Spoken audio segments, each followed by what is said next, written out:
Hello everyone, welcome to the channel of Education World. Welcome to your class of Business Studies. आज जो हम topic करने वाले हैं that is Techniques of Scientific Management. Previous lecture में हम लोगों ने स्टडी किया था what is scientific management. Scientific management क्या होती है. आज हम लोग स्टडी करेंगे कि साइंटिफिक मैनेजमेंट की कौन सी टेक्निक्स हैं जो फ्रेडरिक विंस्लो टेलर द्वारा दी गई थी. सो हमारे पास जो टेक्निक्स हैं that is functional foremanship, standardisation of work, simplification of work study, differential piece wage rate system and mental revolution. So एक एक करके अब हम इनको स्टडी करते हैं. The very first is what is functional foremanship. देखो पहली बात मैं आपको बता देती हूँ, जब हमने हेनरी फ्यूल के प्रिंसिपल स्टडी किया था ना तो उसमें था एक principle unity of command. Unity of command states that, क्या कहता है यूनिटी ऑफ कमांड, यही ना कि एक सुपीरियर ही होना चाहिए सुपरवाइजर्स के ऊपर. अगर एक से ज्यादा बॉस रहेंगे तो वर्कर्स जो है वो कंफ्यूज रहेंगे. बट फंक्शनल फॉरमैनशिप जो है वो ऑपोजिट है. किससे? यूनिटी ऑफ कमांड से. कैसे ऑपोजिट है? वो इसलिए फॉरमैन वो पर्सन है जो लोअर रैंक पे मैनेजर है बट फैक्ट्री में वो हायर रैंक पे है. मतलब एक फैक्ट्री है, फैक्ट्री में लेबर के ऊपर, सारे वर्कमैन के ऊपर जो हेड है ना वो फॉरमैन है. बट अगर हम टॉप लेवल से हायरार्की देखें तो उसकी लोअर लेवल पे, ठीक है, मतलब वो फैक्ट्री का हेड है, टॉप लेवल से देखा जाए तो वो लोअर लेवल के ऊपर है. क्योंकि ये पर्सन वो रहता है जो face to face daily basis के ऊपर डील करता है. डेली बेसिस पे इसका कांटेक्ट जो है वो फेस टू फेस वर्कर्स के साथ रहता है. तो इस पर्सन की इंपॉर्टेंस ये रहती है कि चाहे आपने ऑपरेशंस को प्लान करना हो, इंप्लीमेंट करना हो, कंट्रोल करना हो, तो सेंट्रल पॉइंट फॉरमैन ही रहता है. क्योंकि फॉरमैन ने देखना अवेलेबिलिटी है रॉ मटेरियल की, इलेक्ट्रिसिटी है, मशीन्स जो है वो अपनी फोर्स में है, रन कर पा रही है, रिपेयर्स जो है वो है कि नहीं है, वर्कर्स आए हैं या एब्सेंट है, कितने एब्सेंट है, कितने प्रोडक्शन कर रहे हैं, तो ये सारी चीज वही देखता है. सो फिर एफडब्ल्यू टेलर कहता है सुपरविजन का काम जो है ना डिवाइड कर दो. डिवाइड किस तरह से करो कि प्रोडक्शन अलग रहने दो, कि प्रोडक्शन का काम अलग पर्सन देखेगा, प्लानिंग का काम अलग पर्सन देखेगा. ठीक है, एग्जीक्यूशन और प्लानिंग वर्क में डिफरेंशिएशन कर दो. एग्जीक्यूट करने वाले बंदे अलग हो, प्लान करने वाले बंदे अलग हो. Extension of the principle division of work and promotes the specialisation of the shop floor. अब ये क्या है, डिवीजन ऑफ वर्क स्पेशलाइजेशन की बात करता है ना, कि अगर आप एक ही नेचर का काम बार बार रिपीटेडली एक ही पर्सन को दोगे तो वो हो जाएगा स्पेशलाइज्ड, राइट. तो शॉप फ्लोर पे यानी फैक्ट्री लेवल पे भी आप डिवीजन ऑफ वर्क करो, फैक्ट्री लेवल पे भी डिवीजन ऑफ वर्क करो. ठीक है, team of the total 8 specialist was recommended. 8 specialist की टीम रिकमेंड की गई. इसमें से 4 प्लानिंग डिपार्टमेंट के हैं और 4 प्रोडक्शन डिपार्टमेंट के हैं. ठीक है, I hope it is clear. पूरा आइडिया जो फंक्शनल फॉरमैनशिप का है वो ये है, प्लानिंग डिपार्टमेंट अलग करो, प्रोडक्शन डिपार्टमेंट अलग करो.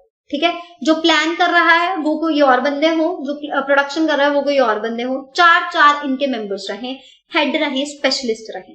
तो अब हम उसको स्टडी करते हैं कि कौन से स्पेशलिस्ट रखना है. So that is factory manager. Factory 2 parts में डिवाइड हुई, प्लानिंग एंड प्रोडक्शन. ठीक है, 2 पार्ट्स में इसको हमने डिवाइड कर दिया, प्लानिंग में और प्रोडक्शन में. प्लानिंग के पास 4 पर्सन रहेंगे, instruction card clerk, time post clerk, route clerk, disciplinarian. Production के पास speed boss, gang boss, repair boss और इंस्पेक्टर, ये बंदे रहेंगे. ठीक है, तो अब हम एक एक करके ना इनको स्टडी करेंगे कि इनका काम क्या रहता है. ठीक है, प्लानिंग डिपार्टमेंट में ये जो 4 स्पेशलिस्ट है इनका क्या काम है, प्रोडक्शन डिपार्टमेंट में ये जो 4 स्पेशलिस्ट है इनका क्या काम है. तो पहले प्लानिंग डिपार्टमेंट को डिस्कस करते हैं. Root clerk in charge of deciding a days work, दिन का क्या काम रहता है और ये इसके लिए भी रिस्पॉन्सिबल है कि वर्क सीक्वेंस क्या है प्रॉपरली मेंटेन की जाए, कंप्लीट की जाए. देखो रूट क्लर्क का काम ये रहता है, आज जो प्रॉपर प्रोसेस चलनी है किसी प्रोडक्शन को करने की या प्रोडक्ट प्रोड्यूस करने की, उसका क्या प्रोसेस रहेगा. ठीक है, कहां से रॉ मटेरियल आएगा, कौन कौन सी प्रोसेस से होता हुआ जाएगा, कौन कौन सा पर्सन उसको डील करेगा. तो हर दिन का काम जो है, डेली का जो रिपोर्ट है वो रूट क्लर्क देखता है. कौन देखता है? Root clerk. Second is instruction clerk. Instruction clerk का जो काम है ना वो ये है इंस्ट्रक्शन कार्ड्स को बनाना. किसको बनाना? इंस्ट्रक्शन कार्ड्स को, जिसमें इंफॉर्मेशन रहती है किस चीज को लेके क्या काम है, क्या प्रोसीजर्स हैं और क्या इक्विपमेंट और रॉ मटेरियल हमने यूज करना है. ठीक है, that is instruction card clerk. That is instruction card clerk का, ये काम किसका रहता है, इंस्ट्रक्शन कार्ड क्लर्क का। इसमें पूरा इंस्ट्रक्शंस को देख के इंस्ट्रक्शंस देनी है। अब टाइम एंड पोस्ट क्लर्क, अब देखो डेली कितना काम हो रहा है, रूट क्लर्क ने देख लिया, इंस्ट्रक्शन क्लर्क ने देख लिया मैंने किस किस को कौन कौन सा काम अलॉट करना है, कौन सा रॉ मटेरियल यूज करना है, किस तरह का काम होगा, पूरे प्रोसीजर्स को इसने टैकल कर लिया। टाइम एंड पोस्ट क्लर्क का काम क्या रहेगा, उसका ये काम रहेगा कि जो काम हमने कहा है क्या वो उसी टाइम में पूरा हुआ जिस टाइम के लिए कहा गया है, और कॉस्ट कितनी रह रही है प्रोडक्ट को प्रोड्यूस करने के लिए। तो देखो डेली का काम भी हो गया, रूट क्लर्क ने कर दिया, इंस्ट्रक्शंस देने का काम भी हो गया, इंस्ट्रक्शन क्लर्क ने कर दिया, टाइम कितना लग रहा है काम में, कॉस्ट कितना इनकर हो रहा है, वो टाइम और कॉस्ट क्लर्क ने कर दिया। अब जितने काम रूट क्लर्क, इंस्ट्रक्शन क्लर्क और टाइम एंड कॉस्ट क्लर्क कर रहे हैं, क्या वो सही से कर रहे हैं, या उन्होंने जिनको अलॉट किए हैं ये टास्क वो सही से कर रहे हैं या नहीं, वो चेक करेगा डिसिप्लिन ऑफिसर। कौन चेक करेगा इस चीज को, डिसिप्लिन ऑफिसर। तो वो काम जो है वो किसका रहेगा, डिसिप्लिन ऑफिसर का। तो प्लानिंग डिपार्टमेंट में 4 बंदे रहते हैं, root clerk, instruction clerk, time and cost clerk, discipline officer. Next हमारे पास रहेगा प्रोडक्शन डिपार्टमेंट। तो प्रोडक्शन डिपार्टमेंट की अगर हम बात करें तो प्रोडक्शन डिपार्टमेंट में हमारे पास होता है gang boss, speed boss, repair boss, inspector. Gang boss का क्या काम है, देखो इसने ना गैंग वर्ड मतलब number of multiple of persons, है ना, बहुत सारा सबका एक ग्रुप। तो इसने बस यही करना है कि वर्कर्स का पूरा ग्रुप आया हुआ है, इक्विपमेंट्स का पूरा ग्रुप अवेलेबल है, मतलब हमें जो सामान चाहिए वो हमारे पास है, सुपरविजन इसकी किस चीज को लेके है, रॉ मटेरियल हमारे पास है, वर्कर्स को हमने अवेलेबल करवा दिए, ठीक है। स्पीड बॉस ये देखता है जल्दी काम हो, ठीक है, जैसे जैसे शेड्यूल है शेड्यूल के अकॉर्डिंग काम हो रहा है, दैट इज स्पीड बॉस, वो स्पीड बॉस का काम है। तो इसने ये रीजंस आइडेंटिफाई करने हैं कि क्यों प्रोडक्टिविटी कम हो रही है, उसके लिए क्या सॉल्यूशंस हम लोगों को चाहिए, उसके लिए काम करता है स्पीड बॉस। रिपेयर बॉस की बात करते हैं, वो सारे इक्विपमेंट्स जो हैं वो सही वर्किंग कंडीशन में है या नहीं, हम प्रॉब्लम सॉल्व कर पा रहे हैं या नहीं कर पा रहे, जो मशीन्स में रह रही हैं वो देखता है रिपेयर बॉस। फिर बात आती है इंस्पेक्टर की। तो इंस्पेक्टर क्या करेगा, क्वालिटी स्टैंडर्ड्स चेक करेगा। क्या चेक करेगा, क्वालिटी स्टैंडर्ड्स, और वो ये भी देखेगा कि अगर क्वालिटी स्टैंडर्ड्स मीट नहीं हो पा रहे तो क्या एक्शन लेना।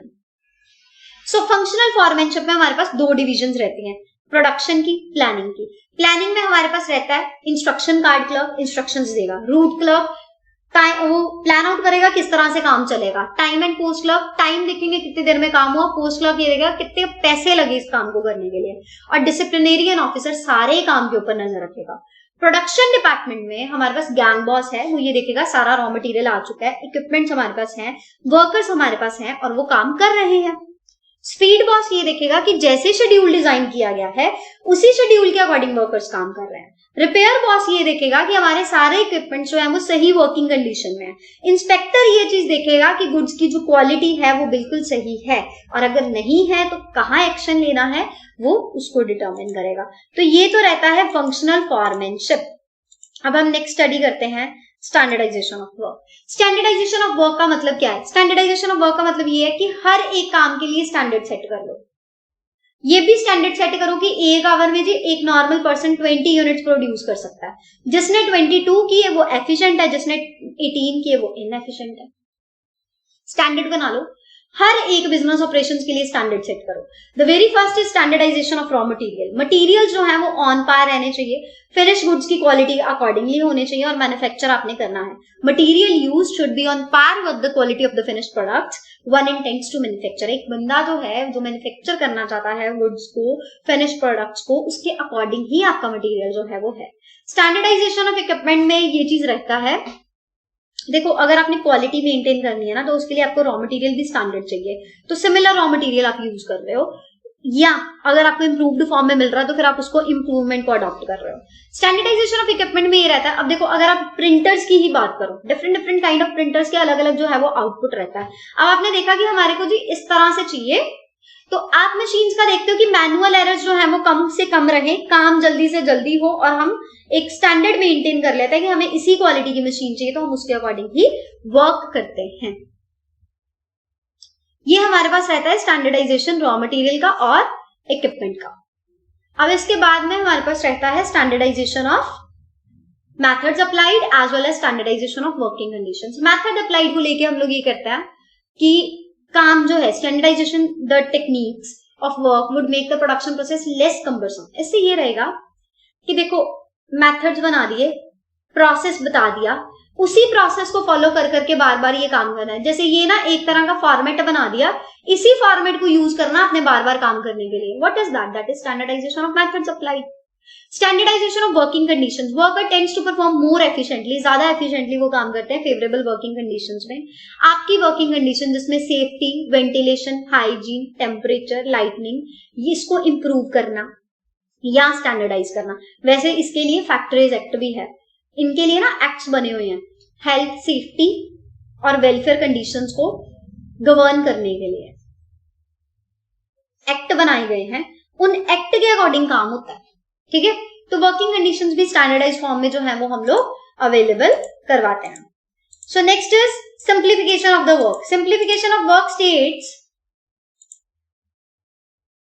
सिंप्लीफाई कर दो अननेसेसरी एक्टिविटीज है ना. स्टैंडर्डाइजेशन ने कहा स्टैंडर्ड सेट करो, क्वालिटी इंप्रूव हो. अननेसेसरी जो वर्क है, अननेसेसरी जो ऑपरेशंस हैं, उनसे आपका काम सिंप्लीफाई हो जाए. सो अननेसेसरी वैरायटीज खत्म कर दो, अननेसेसरी एक्टिविटीज ही खत्म कर दो. अब जैसे हिंदुस्तान यूनिलीवर है ना, HUL, इसने क्या किया था, अपने वैरायटीज ऑफ सॉप्स जो है वो कम कर दिए थे. ठीक है, तो इनका काम बड़ा एफिशिएंटली होना शुरू हो गया था. लेबर की कॉस्ट कम रहेगी, मशीन्स और टूल्स जो हैं उनमें सेविंग रहेगी और ज्यादा अच्छे से आप कंट्रोल कर सकते हो. देखो अगर आप 10 करके 50 तरह के प्रोडक्ट बेच रहे हो और अगर आप 5 तरह के प्रोडक्ट बेच रहे हो बट उनकी जो सेल है वो 10,000 प्लस के करीब है, तो आपके लिए क्या चीज ठीक रहेगी? दिस आइडिया इज बेटर ना. तो यही होता है simplification of work. This is known as simplification of work. तो स्टैंडर्डाइजेशन में बेटा ये चीज रहती है कि क्वालिटी स्टैंडर्ड सेट करो. सिंप्लीफिकेशन में ये चीज रहती है कि काम सही तरीके से और इजी वे में करो, अननेसेसरी एक्टिविटीज मत ऑप्ट करो. फिर हमारे पास रहता है वर्क स्टडी. वर्क स्टडी का मतलब ये है साइंटिफिक मेथड्स अप्लाई करो. 4 तरह की स्टडी इसमें बोली गई थी. Method, time, motion, fatigue. Method, time, motion, fatigue, 4 तरह की स्टडी हमें कही गई थी. अब हम चारों को एक एक करके जो है वो स्टडी करेंगे. Very first is method study. Method study क्या कहता है? किसी भी काम को करने का एक बेस्ट तरीका फाइंड आउट करो कि किस तरह से हम प्लांट को बेस्ट वे में लेआउट कर सकते हैं. डिजाइन को देखो, मटेरियल हैंडलिंग को देखो, वर्क प्रोसेसेस को देखो, सबका बेस्ट वे फाइंड आउट करो जिनमें कॉस्ट कम रहे, आउटपुट बहुत ज्यादा हो. तो इससे अल्टीमेटली क्या होगा, एक मेथड जो है, कोई भी मेथड जो है वो बेस्ट वे में अगर ऑप्ट हो जाएगा ना आपसे, तो आपके पास वेस्टेजेस नहीं रहेंगे. तो इसकी और हमारा जो है वो टारगेट रहता है. नेक्स्ट रहता है मोशन स्टडी. ये याद कर लो बेटा, motion study Frank B Gilbert और लिलियन एम गिलबर्ट के द्वारा जो है वो इंट्रोड्यूस करी गई थी. ये कोलीग्स थे उसके FW टेलर के, कोलीग्स ऑफ FW टेलर. ये FW टेलर के कोलीग्स हैं Frank B Gilbert and Lillian M Gilbert. Motion study इसने डेवलप करा है. मोशन स्टडी में ये कहता है मोशंस को देखो, मतलब ऑपरेशंस को देखो. जैसे आप लोग ये देखो, एक ना फूड पॉइंट है. फूड पॉइंट जो है वो लाइव काउंटर्स प्रेजेंट करता है. लाइव काउंटर्स का मतलब ये हो तो उसी टाइम वो आपको कुकिंग करके जो है वो आपको मील आपका प्रोवाइड करता था. अब जैसे ही वो डिफरेंट रेसिपीज बनाता है तो उसके लिए जब वो यूटेंसिल्स यूज करता ना, वो रूम में जाता है, मतलब बैक रूम में जाता है, वहां से लेके आता है यूटेंसिल्स. तो अगर वो उसका स्टैंड ही अपने पास लगा लेगा खाली जगह पे, तो उसका ये अननेसेसरी एक्टिविटी हो जाएगी खत्म.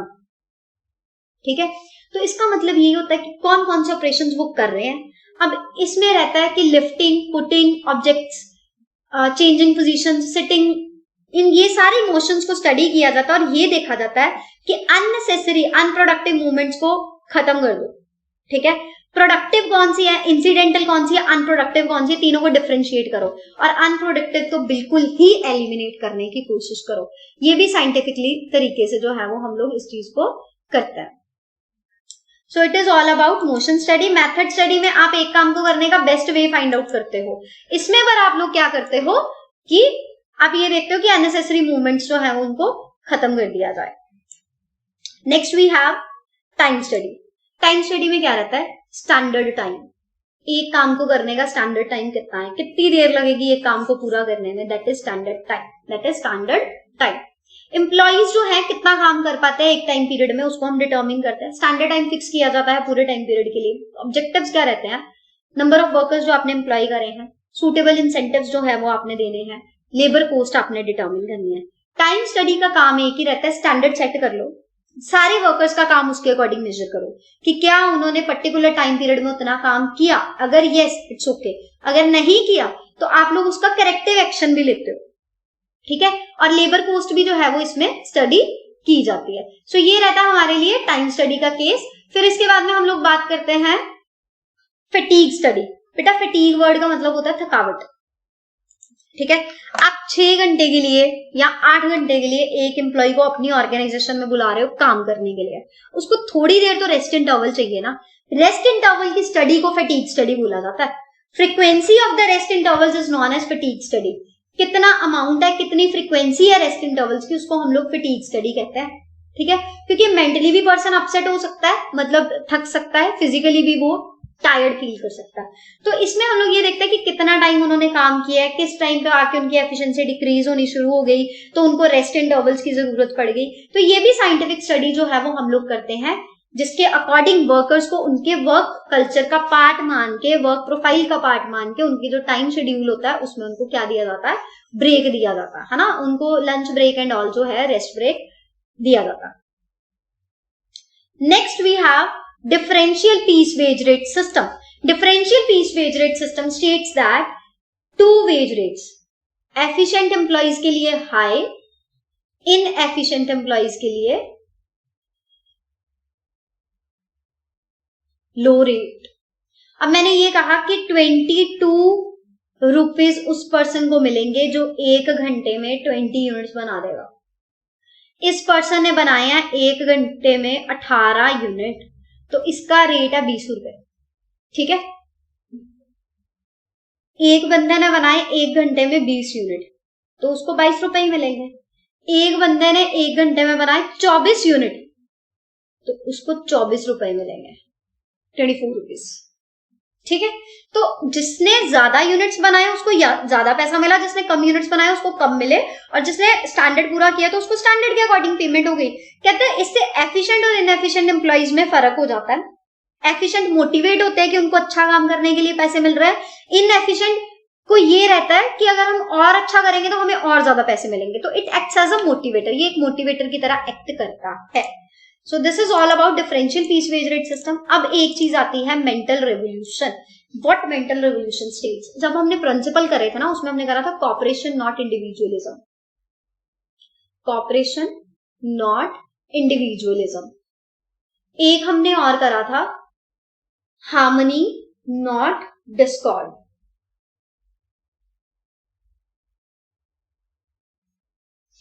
ठीक है, तो इसमें क्या रहता है, मैनेजमेंट का जो एटीट्यूड है ना और वर्कर्स का जो एटीट्यूड है एक दूसरे की तरफ, कि ये हमारे को अच्छा नहीं समझते, वो हमें अच्छा नहीं समझते।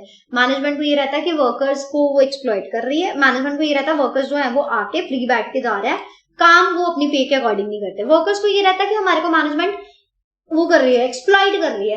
तो कहता है दोनों का एम सेम होना चाहिए, दोनों एक दूसरे के वेलफेयर के लिए काम भी करें, प्रॉफिट्स को इंप्रूव करने के लिए काम भी करें, दोनों एक दूसरे की तरफ जो है वो पॉजिटिव आउटकम से देखें, मतलब टुगेदरनेस से वो काम करें, एक साथ मिलके काम करें, पॉजिटिव इम्पैक्ट जो है उनका एक दूसरे के ऊपर रहे, और वो ऑर्गेनाइजेशन के वेलफेयर के लिए काम करें, ना कि एक दूसरे को,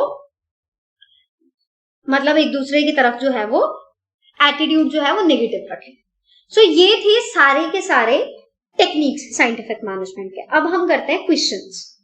Considering the fact that is difficult to find one single person with needed all the qualities, एक बंदे के बीच में सारी क्वालिटीज नहीं हो सकती, तो हर काम के लिए अलग बंदा चाहिए। स्पेशलिस्ट लगा लो बेटा, फंक्शनल फॉरमैनशिप में हम स्पेशलिस्ट लगा सकते हैं। किसमें लगाएंगे?